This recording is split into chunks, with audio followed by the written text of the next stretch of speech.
Good morning students. आज के video lecture में आपका स्वागत है। आज मैं सिखाने जा रही हूँ हिंदी सुलभ भारती 6 स्टैंडर्ड बच्चों के लिए लेसन नंबर 3 उपहार। तो देखते हैं पाठ उपहार।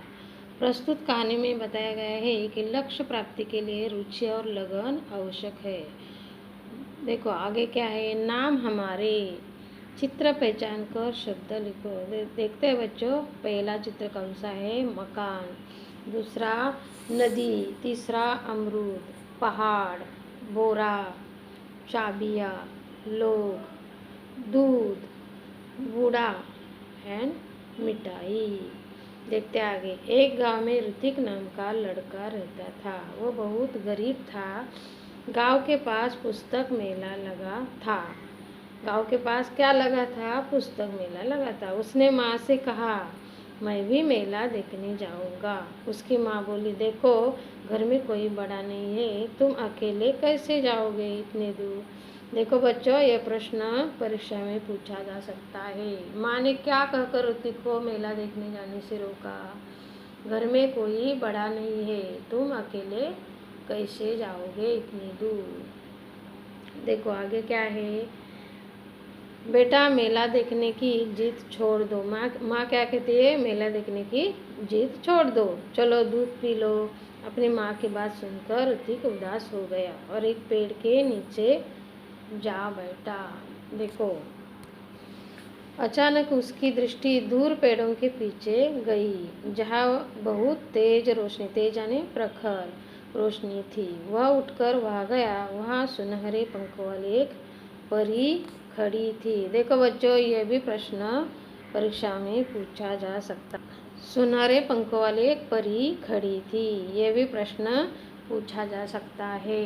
देखो पेड़ों के पीछे कौन खड़ा था? पेड़ों के पीछे सुनहरे पंखों वाली एक परी खड़ी थी। ऋतिक ने हैरान होकर उस परी से पूछा, तुम कौन हो? वो बोली, मैं परी हूँ, लेकिन तुम यहाँ उदास क्यों बैठे हो? देखो बच्चों, यह भी प्रश्न परीक्षा में पूछा जा सकता है। परी ने ऋतिक से क्या पूछा? तुम यहाँ उदास क्यों बैठे हो? परी का प्रश्न सुनकर ऋतिक की आंखों में आंसू आ गए। वो बोला, मैं अपने दोस्तों के साथ पुस्तक मेला देखना और पुस्तकें खरीदना चाहता हूँ। क्या कहता है? पुस्तक मेला देखना और पुस्तकें खरीदना चाहता हूँ। यह कहकर ऋतिक खामोश हो गया। तब परी बोली, इसमें दुख की क्या बात है? यह समझ लो, तुम्हारी मदद करने के लिए ही मैं आई हूँ। देखो बच्चों, यह भी प्रश्न परीक्षा में पूछा जा सकता है। परी ने ऋतिक को क्या समझाया? इसमें दुख की कोई बात नहीं है। वह यह समझ ले कि उसकी मदद करने के लिए ही वह आई है, पर ऐसा वह तभी करेगी जब वह उसकी परीक्षा में उत्तीर्ण हो जाओगे। कौन सी परीक्षा है? ऋतिक ने पूछा। परी ने कहा, बता दिया तो परीक्षा कैसी? ठीक है, ऐसा कहकर ऋतिक वहाँ से चला गया। अभी वह कुछ दूर ही गया था कि उसे रास्ते में गिरी हुई एक पोटली मिली। पोटली यानी छोटी गठरी। ऋतिक को यह विश्वास हो गया कि लाल रंग की इस मखमली पोटली में, मखमली यानी रेशमी, मखमली पोटली में कोई कीमती चीज़ होगी। उसने उसे खोलना चाहा, फिर सोचने लगा, जब यह मेरी नहीं है तो इसे खोलने का मुझे हक नहीं है, क्योंकि वह बहुत ईमानदार लड़का था। ऋतिक ने पोटली नहीं खोली। तभी किसी की आवाज़ उसके कानों में पड़ी। किसी की आवाज़ तभी उसके कानों में पड़ी, बेटा मेरी पोटली गिर गई है रास्ते में, क्या तुमने देखी है? ऋतिक ने पूछा। किस रंग की थी? लाल रंग की, राहगीर ने बताया। राहगीर यानी यात्री। राहगीर ने बताया। और कोई पहचान बताओ। ऋतिक ने राहगीर से कहा, उस पर एक परी का सुनहरे रंग में चित्र बना है। राहगीर ने क्या बताया? उस पोटली पर एक सुनहरे रंग में चित्र बना है। राहगीर का जवाब था। ऋतिक ने अपनी थैली से जब वो पोटली निकाली तो उस पर छापा परी का चित्र चमकने लगा। उस पर परी का चित्र था। ऋतिक ने वह पोटली राहगीर को दे दी। सुबह उठकर वह वहीं पहुंचा जहाँ उसे परी मिली थी। देखो सुबह उठकर वह उस पर जहाँ उसे परी मिली। देखो वहाँ कोई नहीं था। वह बैठ गया। उसकी आंखों के सामने वही लाल रंग की पोटली दिखाई देने लगी। तभी तेज प्रकाश फैला। सामने परी खड़ी थी। देखो बच्चों, परी के दोनों हाथ पीछे थे। परी ने पूछा, कैसे हो? ठीक हो, ऋतिक ने जवाब दिया। तभी परी ने कहा, अपनी आंखें बंद करो, मैं तुम्हें इनाम दूंगी। किस बात का? किस बात का? ऋतिक ने पूछा। तुम उत्तीर्ण हो गए इसलिए, परी बोली। परी की बात ऋतिक की समझ में नहीं आ रही थी। उसने आंखें बंद कर ली। परी ने उसके हाथों में एक मखमली थैली पकड़ा दी। परी ने क्या किया? मखमली थैली पकड़ा दी। ऋतिक ने देखा तो हैरान रह गया। हैरान होना यानी चकित होना। यह तो वही पोटली थी जो उसने राहगीर को दी थी। परी ने कहा, कल मैंने ही तुम्हारी ईमानदारी की परीक्षा ली थी। वह राहगीर भी मैं ही थी, इसलिए मैं तुम्हें यह इनाम दे रही हूँ। देखो बच्चों, परी ने ऋतिक को समझाया, ईमानदार व्यक्ति के जीवन में किसी वस्तु की कमी नहीं होती। जाओ, अब तुम्हें मनचाही वस्तु मिलेगी। ऋतिक के पास शब्द नहीं थे जिनसे वह परी को धन्यवाद देता। खुशी से उसकी आंखें भर आई यानी आंखों में आंसू आ गए। लाल मखमली पोटली ऋतिक ने अपनी माँ को दी। ऋतिक ने अपने घर आकर अपनी माँ को वो लाल पोटली दी। उसकी समझ में यह नहीं आया कि उसका बेटा उसे क्या दे रहा है। माँ को समझ में नहीं आया क्या दे रहा है बेटा। जब माँ वो पोटली खोलने लगी तब पोटली कई गुना बड़ी हो गई। देखो बच्चों, पोटली कई गुना बड़ी हो गई। उसमें से सुंदर सुंदर पुस्तकें बाहर निकल आई। पुस्तकों का ढेर देखकर माँ चकित रह गई यानी कि आश्चर्यचकित हो गई। माँ के पूछने पर ऋतिक ने सब कुछ बता दिया। माँ को ऋतिक ने सब कुछ बता दिया क्या क्या हो गया। अब ऋतिक ने मित्रों के लिए अपनी बहन कृतिका की सहायता से पुस्तकालय खोला। वहाँ सभी बच्चे आकर अपनी मनपसंद पुस्तकें पढ़ने लगे। देखो, उनको पूरा गांव पुस्तक मित्र के नाम से जानने लगा। देखो बच्चों, ऋतिक को पूरा गांव किस नाम से जानने लगा? पूरा गांव पुस्तक मित्र के नाम से जानने लगा। ऋतिक ने पुस्तकालय को ही अपने जीवन का ध्येय बना लिया। उसका सारा समय पुस्तकों के बीच बीतने लगा। पुस्तकों के बीच ही उसका सारा समय बीतने लगा। एक दिन पुस्तक पढ़ते पढ़ते ऋतिक की आँख लग गई। आँख लग जाना यानी नींद आ जाना। देखता क्या है कि पुस्तकें उससे बातें करने लगे। उससे एक पुस्तक ने पूछा। उससे क्या पूछा? एक पुस्तक ने, ऋतिक, अगर तुम अपने जीवन में बड़े आदमी बनेंगे तो क्या तुम हमारा साथ छोड़ दोगे? देखो बच्चों, पुस्तक ने क्या पूछा है? हमारा जीवन में बड़े आदमी बनोगे तो क्या तुम हमारा साथ छोड़ दोगे, हमें भूल जाओगे? ऋतिक ने कहा, नहीं नहीं, अब तो तुम ही मेरे साथी हो, मित्र हो। ऋतिक क्या कहता है? तुम ही मेरे साथी हो, मित्र हो। तभी किसी ने दरवाजे की घंटी बजाई और उसकी नींद टूटी। जागने पर देर तक सोचता रहा कि आगे चलकर वह बड़ा सा पुस्तक भंडार खोलेगा।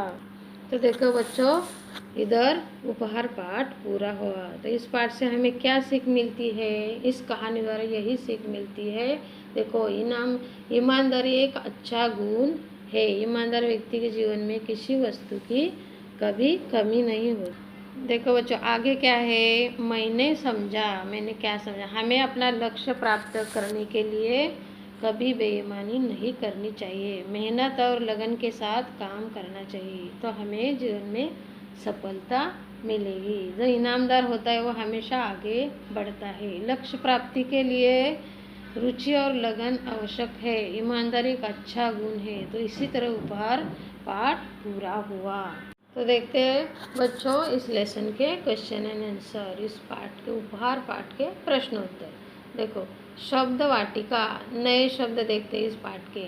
तेज, प्रखर, पोटली, थैली, हैरान, चकित, राहगीर, पथिक। इस पाठ के मुहावरे, आंखें भर आना, दुखी होना। तय करना, निश्चय करना, चकित होना, आश्चर्य करना, आग लगना, नींद आ जाना।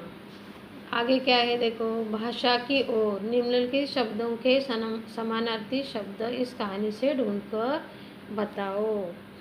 सखा, मित्र, वृक्ष, पेड़, जननी, माँ, नयन, आँख, भगिनी, बहन।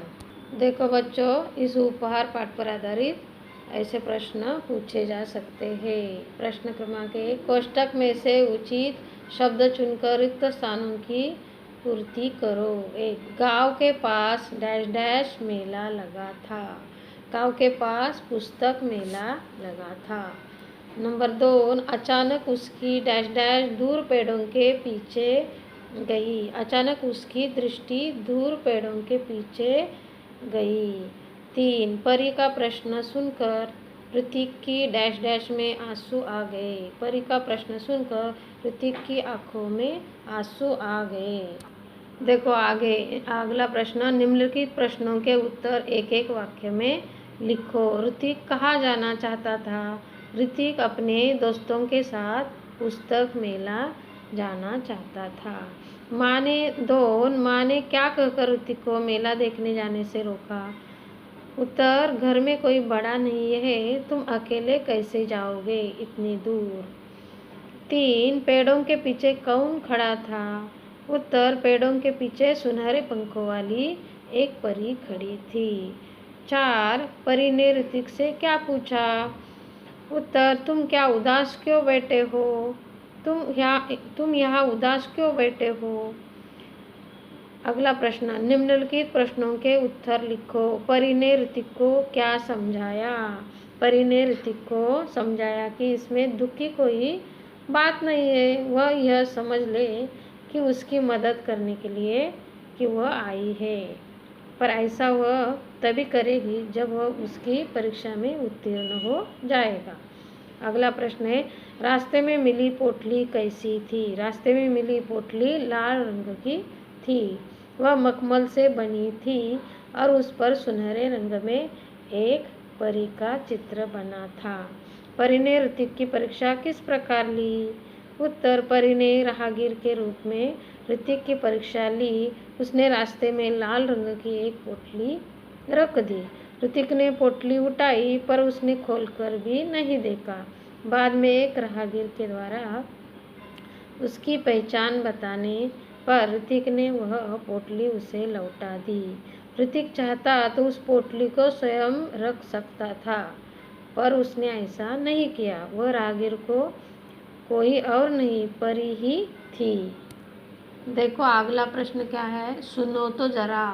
कार्टून कथा सुनकर उसे हावभाव सहित सुनाओ। देखो आगे क्या है, बताओ तो सही, बड़े होकर क्या बनना चाहते हो? हर एक की चॉइस अलग अलग होती है। कौन डॉक्टर बनेगा, इंजीनियर बनेगा, कौन शिक्षक बनेगा। आगे देखो आगे क्या है, वाचन जगत से महादेव वर्मा का कोई रेखाचित्र पढ़कर उसके पात्रों के नाम लिखो। देखो अगला प्रश्न क्या है, मेरी कलम से इस कहानी के किसी एक अनुच्छेद का अनुलेखन करो। आगे क्या है देखो, किसने किससे कहा है बताओ। 1, तुम यहाँ उदास क्यों बैठे हो? परी ने ऋतिक से कहा है। उत्तर, परी ने ऋतिक से कहा है। 2, मेरी पोटली गिर गई है रास्ते में। राहगीर ने ऋतिक से कहा है। नंबर 3, और कोई पहचान बताओ। ऋतिक ने राहगीर से कहा है। नंबर 4, नहीं, अब तो तुम ही मेरे साथी हो, मित्र हो, ऋतिक ने पुस्तकों से कहा है।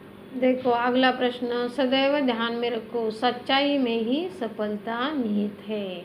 आगे देखो, जरा सोचो बताओ, यदि तुम्हें परी मिल जाए तो।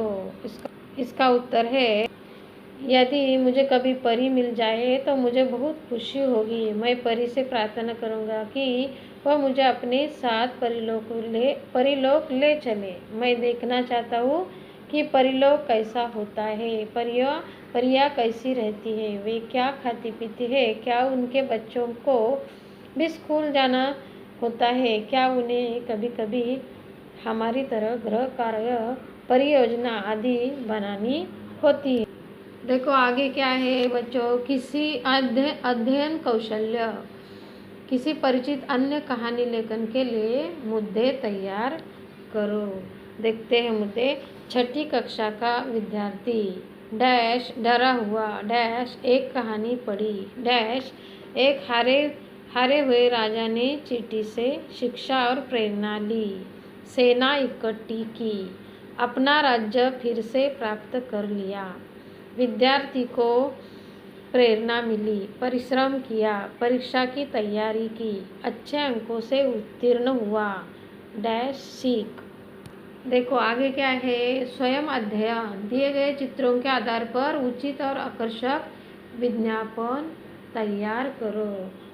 तो बच्चों इसी तरह यह पाठ उपहार पाठ पूरा हुआ। इस पाठ से हमें क्या सीख मिलती है?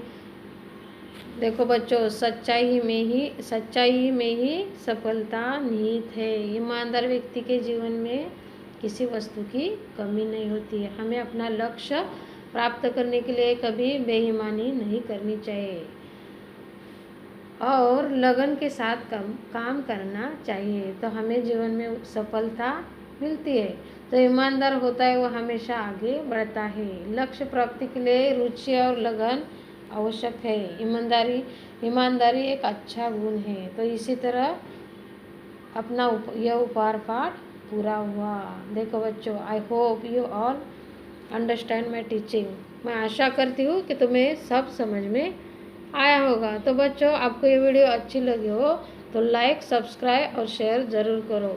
Thank you. चलो फिर मिलेंगे अगले वीडियो में। बाय।